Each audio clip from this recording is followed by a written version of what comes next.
ನೋಡ್ಕೊಳ್ಳಿ ಕ್ವಶನ್ನು. Find the basis and dimension of the subspace W spanned by 1, 2, 3, 2, 4, 6, 0, 1, 1. ಹೆಂಗೆ find ಮಾಡೋದು ನೋಡ್ಕೊಳ್ಳಿ. ಫಸ್ಟ್ ಏನು ಮಾಡಬೇಕು, ಈ 3 ವೆಕ್ಟರ್ ಕೊಟ್ಟಿದ್ದಾರೆ, ಈ 3 ವೆಕ್ಟರ್ದು ಮ್ಯಾಟ್ರಿಕ್ಸ್ ಮಾಡ್ಕೊಬಿಡಿ. ಹೆಂಗೆ ಕನ್ಸಿಡರ್ ಅಂತ ಬರ್ಕೊಳ್ಳಿ. ಕನ್ಸಿಡರ್ ವೆಕ್ಟರ್ನ ಮ್ಯಾಟ್ರಿಕ್ಸ್ ಮಾಡ್ಬಿಡಿ. Matrix A is equal to first 1, 2, 3 ಬರ್ಕೊಳ್ಳಿ. 1, 2, 3, ಆಮೇಲೆ 2, 4, 6 ಬರ್ಕೊಳ್ಳಿ. 2, 4, 6, ಆಮೇಲೆ 0, 1, 1. ಇದು ರೋ ಎಚೆಲಾನ್ ಫಾರ್ಮ್ಗೆ ನೀವು ಏನು ಮಾಡಬೇಕು, ರೆಡ್ಯೂಸ್ ಮಾಡಬೇಕು. ಯಾಕಂದರೆ ಅದು ಲೀನಿಯರ್ ಡಿಪೆಂಡ್ ಇದೆಯಾ ಇಂಡಿಪೆಂಡೆಂಟ್ ಇದೆಯಾ ಫೈಂಡ್ ಮಾಡೋಕ್ಕೆ. ಇದೆರಡು ಈ ಥರ ರೋ ಎಚೆಲಾನ್ ಫಾರ್ಮ್ ಅಂದರೆ ಇದು ರೆಫರೆನ್ಸ್ ತೊಗೋಬೇಕು, ಇದೆರಡನ್ನ 0 ಮಾಡಬೇಕು.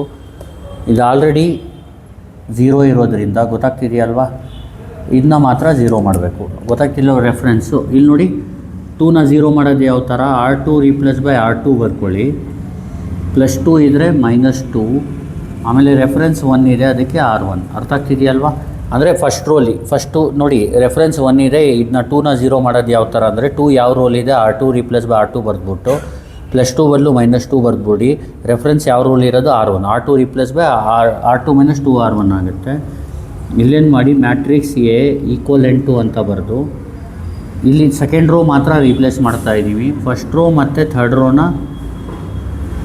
ಬರ್ಕೊಳ್ಳಿ. ಈಗ ಸೆಕೆಂಡ್ ರೋ ಎಲಿಮೆಂಟ್ನ ಬರಿಬೇಕು. ಇಲ್ಲೇನು ಮಾಡಿ ನೋಡಿ, ಇದನ್ನ ಕ್ಯಾಲ್ಸಿಲಿ B - 2a ಅಂತ ಟೈಪ್ ಮಾಡ್ಬೋದು, ಅಥವಾ ಇಲ್ಲೇ ಮಾಡೋದಿದ್ರೆ ಈಗ ನೋಡಿ ಫಸ್ಟ್ ಕಾಲಮಲ್ಲಿ R2ದು ಎಲಿಮೆಂಟ್ ಯಾವುದು 2 ರೀಪ್ಲೇಸ್ ಬೈ ಫಸ್ಟ್ ಕಾಲಮ್ ನೋಡಿ. ಈಗ ಇಲ್ಲಿ ಬರ್ಕೊಬಿಡ್ತೀನಿ ನೋಡಿ. ಇದು ಯಾವಾಗಲೂ ನೋಡಿ ರೋ ಆಪ್ರೇಷನ್ ನಾವು ಕಾಲಮ್ ವೈಸ್ ಮಾಡ್ಕೊಂಡು ಹೋಗಬೇಕು. ಗೊತ್ತಾಗ್ತಿದೆಯಲ್ವ. ಫಸ್ಟ್ ಕಾಲಮ್ ನೋಡಿ R2 ಬದಲು 2 ಹಾಕ್ಕೊಳ್ಳಿ. R2 ಬದಲು 2 -2 ಇಂಟು R1 ಬದಲು 1. 2 - 2 ಇಂಟು 1 ಅಂದರೆ 0. ನೆಕ್ಸ್ಟು ಸೆಕೆಂಡ್ ಕಾಲಮಲ್ಲಿ R2 ಅಂದರೆ 4 ರೀಪ್ಲೇಸ್ ಬೈ R2 ಅಂದರೆ 4 -2 ಇಂಟು 2. 4 - 4 ಅಂದರೆ 0. R3 ಏನು 6 ರೀಪ್ಲೇಸ್ ಬೈ ಥರ್ಡ್ ಕಾಲಮಲ್ಲಿ R2 ಅಂದರೆ 6.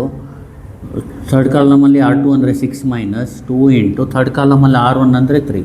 6 - 6 ಏನಾಗುತ್ತೆ 0. ಅಂದರೆ ಏನಾಗುತ್ತೆ ಇದು ಅಂದರೆ 2 replace by 0, 4 replace by 0, 6 replace by 0. ಅಥವಾ ಕ್ಯಾಲ್ಸಿಲಿ B - 2a ಅಂತ ಟೈಪ್ ಮಾಡಿಕೊಂಡು, ಅರ್ಥ ಆಗ್ತಿದೆಯಲ್ವ. ಕ್ಯಾಲ್ಸಿಲು ಹೇಳ್ಕೊಟ್ಬಿಡ್ತೀನಿ ನೋಡಿ. B - 2a ಅಂತ ಟೈಪ್ ಮಾಡ್ಕೊಳ್ಳಿ.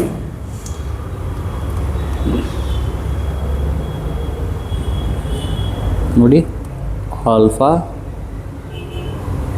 B -2 alpha a calculate. First ಕಾಲಮಲ್ಲಿ ನೋಡಿ B ಅಂದ್ರೇನು 2, A ಅಂದರೆ 1. ಆನ್ಸರ್ ಏನು ಬರುತ್ತೆ 0. ಫಸ್ಟ್ ಕಾಲಮ್ ಆಯಿತು. ಸೆಕೆಂಡ್ ಕಾಲಮಲ್ಲಿ B ಏನು 4, A ಅಂದರೆ 2, ಆನ್ಸರ್ 0. ನೆಕ್ಸ್ಟ್ ಥರ್ಡ್ ಕಾಲಮಲ್ಲಿ B ಅಂದರೆ 6, A ಅಂದರೆ 3, ಆನ್ಸರ್ 0. ಈ ಥರ ಬೇಕಾದರೂ ಮಾಡ್ಕೊಳ್ಳಿ. ಈಗ ನೋಡಿ 0 ರೋ ಬಂದರೆ ಇನ್ನೇನು ಮಾಡಬೇಕು, 0 ರೋನ ಕೆಳಗಡೆ ಕಳಿಸ್ಬಿಡ್ಬೇಕು. R2 replace by R3.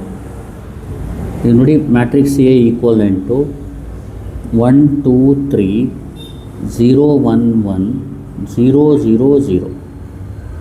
ಅರ್ಥ ಆಗ್ತಿದೆಯಲ್ವಾ.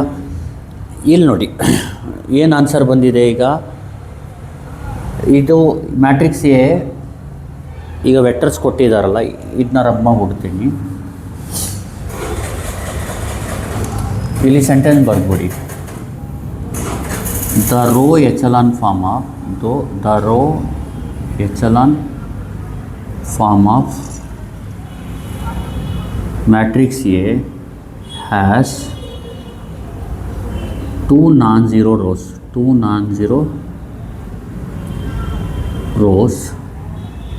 and 1 0 row. ಬೇಸಿಸ್ ಅಂದರೆ ಯಾವಾಗಲೂ non-zero rows. ಇಂಡಿಪೆಂಡೆಂಟ್ ಜ್ಞಾಪಕ ಇಟ್ಕೊಳ್ಳಿ. ಡಿಪೆಂಡೆಂಟ್ ಇದ್ದರೆ ಡಿಪೆಂಡೆಂಟ್ ವೆಕ್ಟರ್ ಯಾವಾಗಲೂ ಬೇಸಿಸ್ ಆಗೋಲ್ಲ. ಗೊತ್ತಾಗ್ತಿದೆಯಲ್ವ. ಇಂಡಿಪೆಂಡೆಂಟ್ ವೆಕ್ಟರ್ಸ್ ಮಾತ್ರ ಬೇಸಿಸ್ ಆಗೋದು. ಗೊತ್ತಾಗ್ತಿದೆಯಲ್ವ. ಇಲ್ಲಿ ಅರ್ಥ ಏನಂದರೆ ಈಗ ನೋಡಿ ಇಲ್ಲಿ non-zero ರೋಸ್ ಇರುತ್ತಲ್ಲ, ಅದು ಮಾತ್ರ ನಿಮ್ಗೆ ಏನಾಗುತ್ತೆ, non-zero ರೋಸ್ ಮಾತ್ರ ನಿಮಗೆ ಏನಾಗುತ್ತೆ ಬೇಸಿಸ್ ಆಗುತ್ತೆ. ಗೊತ್ತಾಗ್ತಿದೆಯಲ್ವಾ. 0 ರೋ ಬಂದರೆ ಅದು ಬೇಸಿಸ್ ಆಗಲ್ಲ. ಗೊತ್ತಾಗ್ತಿದೆಯಲ್ವಾ? ಇಲ್ಲಿ ಜ್ಞಾಪಕ ಇಟ್ಕೊಳ್ಳಿ, ದ ನಾನ್ ಝೀರೋ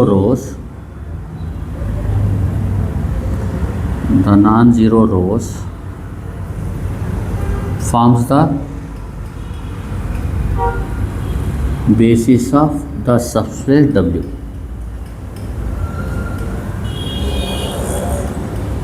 ಇಲ್ಲಿ ನಾನು ಹೇಳ್ಕೊಡ್ತೀನಿ ನೋಡಿ. ಇಲ್ಲಿ W ಅಂದರೆ ಸಬ್ಸ್ಪೇಸ್ ಅಂತ. ಸಬ್ಸ್ಪೇಸ್ ಅಂದರೆ ಸೆಟ್ ಆಫ್, ಇದು ನೋಡಿ ಯಾವುದ್ರದ್ದು ವೆಕ್ಟರ್ ಸ್ಪೇಸ್ದು ಸಬ್ಸೆಟ್ ಇದು. ಗೊತ್ತಾಗ್ತಿದೆಯಲ್ವಾ? ಇದು W ಬಂದಿರೋದು ಸ್ಪ್ಯಾನ್ಡ್ ಬೈ 1 2 3 2 4 6 0 1 1 ಅಂದರೆ ಪ್ರತಿಯೊಂದು Wದು ವೆಕ್ಟರ್ಸ್ ಏನು ಫಾರ್ಮ್ ಆಗುತ್ತೆ, ಆ ಎಲ್ಲ ವೆಕ್ಟರ್ಸು ಈ linear combination of these 3 vectors use ಮಾಡ್ಕೊಂಡು ಲೀನಿಯರ್ ಕಾಂಬಿನೇಷನಲ್ಲಿ ಒಬ್ಟೈನ್ ಮಾಡ್ಬೋದು. ಆ ಥರ ಫಾರ್ಮ್ ಆಗುತ್ತೆ. ಅಂದರೆ W contains all vectors that can be made using these given vectors. ಅಂದರೆ ಎಲ್ಲ ವೆಕ್ಟರ್ಸು ಈ 3 ವೆಕ್ಟರ್ ಇಂದ ನಿಮಗೆ ಏನಾಗುತ್ತೆ, ಅದು ಫಾರ್ಮ್ ಆಗುತ್ತೆ. ಗೊತ್ತಾಗ್ತಿದೆಯಲ್ವಾ? ಇನ್ನೊಂದು ಹೇಳಬೇಕು ಅಂದರೆ W is the linear combination of the given vectors. ಗೊತ್ತಾಗ್ತಿದೆಯಲ್ವಾ? ಅಂದರೆ ಈಗ W ಏನಿದೆ ಎಲ್ಲ ಈ ಗಿವನ್ ವೆಕ್ಟರಿಂದ ಲೀನಿಯರ್ ಕಾಂಬಿನೇಷನಲ್ಲಿ ಏನು ವೆಕ್ಟರ್ ಫಾರ್ಮ್ ಆಗುತ್ತೆ ಅದು W ವೆಕ್ಟರ್ಸ್ ಇರುತ್ತೆ. ಅಂದರೆ ಆ ಸೆಟ್ಟಲ್ಲಿ ಆ ಎಲಿಮೆಂಟ್ ಇರುತ್ತೆ ಅಂತ. ಅಂದರೆ ಏನಂದರೆ the subspace W spanned by the given vector ಈ set of all linear combination of those vectors. ಗೊತ್ತಾಗ್ತಿದೆಯಲ್ವಾ? ಅಂದರೆ ಇಲ್ಲೇನಂದರೆ ಈಗ W ಜ್ಞಾಪಕ ಇಟ್ಕೊಳ್ಳಿ, W ಎಷ್ಟು ವೆಕ್ಟರ್ಸ್ ಇದೆ ಅರ್ಥ ಆಗ್ತಿದೆಯಲ್ವಾ? ಆ ಎಲ್ಲ ವೆಕ್ಟರ್ಸು ಈ 3 ವೆಕ್ಟರ್ ಇಂದ ಫಾರ್ಮ್ ಮಾಡ್ಬೋದು. ಆ ಥರ ಇದ್ದರೆ ಇದರದ್ದು ಬೇಸಿಸ್ ಆ್ಯಂಡ್ ಡೈಮೆನ್ಷನ್ ಏನು ಅಂತ Wದು. ಗೊತ್ತಾಗ್ತಿದೆಯಲ್ವಾ? ಈ 3 ವೆಕ್ಟರಿಂದ ಫಾರ್ಮ್ ಮಾಡ್ಬೋದು ಅಂದರೆ ಈ 3 ವೆಕ್ಟರ್ಗೆ ಫಸ್ಟು ನಾವು ಲೀನಿಯರ್ಲಿ ಡಿಪೆಂಡೆಂಟ್ ಇದೆಯಾ ಇಂಡಿಪೆಂಡೆಂಟ್ ಅಂತ ಫೈಂಡ್ ಮಾಡ್ಕೋಬೇಕು. ಅರ್ಥ ಆಗ್ತಿದೆಯಲ್ವಾ? ನೋಡಿ, ಲೀನಿಯರ್ಲಿ ಡಿಪೆಂಡೆಂಟ್ ಇದ್ದರೆ ಇದು 0 ರೋ ಬರುತ್ತೆ. ಲೀನಿಯರ್ಲಿ ಇಂಡಿಪೆಂಡೆಂಟ್ ಇದ್ದರೆ 0 ರೋ ಬರಲ್ಲ. ಇಲ್ಲಿ 0 ರೋ ಬರ್ತಾ ಇರೋದರಿಂದ ಇದು ಲೀನಿಯರ್ಲಿ ಡಿಪೆಂಡೆಂಟು. ಗೊತ್ತಾಗ್ತಿದೆಯಲ್ವಾ? ನಾವು ಜ್ಞಾಪಕ ಇಟ್ಕೊಳ್ಳಿ, ಬೇಸಿಸಲ್ಲಿ ಯಾವಾಗಲೂ ನಾವು ಲೀನಿಯರ್ಲಿ ಡಿಪೆಂಡೆಂಟ್ ವೆಕ್ಟರ್ಸ್ನ ಬರೆಯೋಂಗಿಲ್ಲ. ಅರ್ಥ ಆಗ್ತಿದೆಯಲ್ವಾ? ಅಂದರೆ ಒಂದಕ್ಕೊಂದು ಡಿಪೆಂಡ್ ಆಗಿರೋದನ್ನ ಬರೆಯೋಂಗಿಲ್ಲ. ಅಂದರೆ ಎಕ್ಸಾಂಪಲ್ ನೋಡಿ, ಈ 2 4 6ಅಲ್ಲಿ ವೆಕ್ಟರಲ್ಲಿ 2 ಕಾಮನ್ ತೊಗೊಳ್ಳಿ, ಇದು ಬಂದ್ಬಿಡುತ್ತೆ. ಅಂದರೆ ಇದರಿಂದ ಏನಾದರೂ ಇದನ್ನ ಕಾಮನ್ ತೊಗೊಂಡ್ರೆ ಅಥವಾ ಡಿವೈಡ್ ಮಾಡಿದ್ರೆ ಇನ್ನೊಂದು ವೆಕ್ಟರ್ ಬಂದರೆ ಆ ವೆಕ್ಟರು ಏನಾಗುತ್ತೆ, ಲೀನಿಯರ್ಲಿ ಡಿಪೆಂಡೆಂಟ್ ಆಗಿಬಿಡುತ್ತೆ. ನಮಗೆ ಬೇಕಾಗಿರೋದು ಇಂಡಿಪೆಂಡೆಂಟು. ನಾವು ಈ 3 ಇದೆಯಲ್ಲ, ಇದು 3 ಇಂಡಿಪೆಂಡೆಂಟ್ ಇದೆಯಾ ಡಿಪೆಂಡೆಂಟ್ ಇದೆಯಾ ನೋಡಬೇಕು. ಇಲ್ಲಿ 0 0 ಬಂದಿರೋದ್ರಿಂದ ಈ 3 ವೆಕ್ಟರ್ ಬಂದು ಏನೋ 0 ರೋ ಬಂದುಬಿಟ್ರೆ ಡಿಪೆಂಡೆಂಟ್ ವೆಕ್ಟರ್ಸ್ ಇದು. ಅರ್ಥ ಆಗ್ತಿದೆಯಲ್ವಾ? ಇದರಲ್ಲಿ ಡಿಪೆಂಡೆಂಟ್ ಆಗಿರೋದು ಯಾವುದು 2 4 6. ಅರ್ಥ ಆಗ್ತಿದೆಯಲ್ವಾ? 0 ರೋ ಆಗಿರೋದು ಯಾವುದು 2 4 6. ಇದನ್ನ ತೆಗೆದ್ಬಿಟ್ರೆ 1 2 3 ಮತ್ತು 0 1 1 ಬಂದು ಇಂಡಿಪೆಂಡೆಂಟ್ ವೆಕ್ಟರ್ಸು. ಅರ್ಥ ಆಗ್ತಿದೆಯಲ್ವಾ? ಇದು ಮತ್ತು ಇದು ಇಂಡಿಪೆಂಡೆಂಟ್ ವೆಕ್ಟರ್. ಅರ್ಥ ಆಗ್ತಿದೆಯಲ್ವಾ? ಇದು ಇಂಡಿಪೆಂಡೆಂಟ್ ಇದೆ, ಇದು ಡಿಪೆಂಡ್ ಆಗಿದೆ ಇದಕ್ಕೆ. ಜಾಸ್ತಿ ತಲೆ ಕೆಡಿಸ್ಕೋಬೇಡಿ. ಇಲ್ಲೇನಂದರೆ ನೀವೇನು ಮಾಡಬೇಕು, ಈ 3 ವೆಕ್ಟರ್ದು ಮ್ಯಾಟ್ರಿಕ್ಸ್ ಮಾಡ್ಕೋಬೇಕು. 1 2 3 2 4 6 0 1 1 ಅಂತ. ಆಮೇಲೆ ಏನು ಮಾಡಬೇಕು, ರೋ ಎಚೆಲಾನ್ ಫಾರ್ಮ್ಗೆ ರೆಡ್ಯೂಸ್ ಮಾಡಬೇಕು. 0 ರೋ ಏನಾದರೂ ಬಂದರೆ ನೀವೇನಂತ ಹೇಳಬೇಕು, 0 ರೋ ಇದೆ, ನಾನ್ ಝೀರೋ ರೋ 2 ಇದೆ, 3 ನಾನ್ ಝೀರೋ ರೋ ಇದ್ದರೆ 3 ನಾನ್ ಝೀರೋ ರೋ ಇದೆ, ಇದು ಬೇಸಿಸ್, ಇದು 3 ಬೇಸಿಸ್ ಆಗುತ್ತೆ ಅಂತ ಹೇಳ್ಬೋದು. ಇಲ್ಲಿ 0 ರೋ 1 ಇರೋದ್ರಿಂದ, ನಾನ್ ಝೀರೋ ರೋ 2 ಇರೋದ್ರಿಂದ ಬೇಸಿಸ್ ಬಂದು 2 ವೆಕ್ಟರ್ ಆಗುತ್ತೆ. ಯಾವುದ್ಯಾವುದು 2 ವೆಕ್ಟರು 1 2 3 ಮತ್ತು 0 1 1. ಇದು ಮತ್ತು ಇದು ಮಾತ್ರ ಬೇಸಿಸ್ ಆಗುತ್ತೆ. ಡೈಮೆನ್ಷನ್ ಬಂದು 2. ನೋಡಿ, ಲಾಸ್ಟಲ್ಲಿ ಏನಂತ ಹೇಳಬೇಕು, ಬೇಸಿಸ್ ಆಫ್ W ಈಸ್ ಯಾವುದ್ಯಾವುದು 1 2 3 ಮತ್ತು 0 1 1. ಅಂದರೆ ಅರ್ಥ W ಇದು ಬೇಸಿಸ್ ಆಫ್ W ಅಂದರೆ Wದು ಸಬ್ಸೆಟ್. ಗೊತ್ತಾಗ್ತಿದೆಯಲ್ವಾ? ಈಗ W ಇರೋ ಎಲ್ಲ ವೆಕ್ಟರ್ಸು ಈ 3 ವೆಕ್ಟರಿಂದ ಮಾಡೋದು ಬೇಕಾಗಿಲ್ಲ, ಬರೀ 2 ವೆಕ್ಟರಿಂದನೇ ನೀವು ಲೀನಿಯರ್ ಕಾಂಬಿನೇಷನ್ನಲ್ಲಿ ನೀವು ತಗೊಬರ್ಬೋದು ಅಂತ. ಯಾವುದೇ ವೆಕ್ಟರ್ ತೊಗೊಳ್ಳಿ Wದು ಸೆಟ್ಟು, ಆ ವೆಕ್ಟರ್ನ ಲೀನಿಯರ್ ಈ 2 ವೆಕ್ಟರ್ ಯೂಸ್ ಮಾಡಿಕೊಂಡು ಲೀನಿಯರ್ ಕಾಂಬಿನೇಷನಲ್ಲಿ ಬರೀಬೋದು ಅಂತ. ಗೊತ್ತಾಗ್ತಿದೆಯಲ್ವಾ? ಈಗ ಡೈಮೆನ್ಷನ್ ಅಂದರೆ ಇದು ಎಷ್ಟು ವೆಕ್ಟರ್ ಇದೆ ಬೇಸಿಸ್ ಆಫ್ W 2 ಇದೆ, ಅದಕ್ಕೆ ಡೈಮೆನ್ಷನ್ ಆಫ್ W ಈಸ್ 2. ಜಾಸ್ತಿ ತಲೆ ಕೆಡಿಸ್ಕೋಬೇಡಿ. ಸಿಂಪಲ್ ಏನಂದರೆ find the basis and dimension ಅಂತ ಕೇಳಿದ್ರೆ ಈ 3 ವೆಕ್ಟರ್ನ ಎಚೆಲಾನ್ ಫಾರ್ಮ್ ಮಾಡಿ.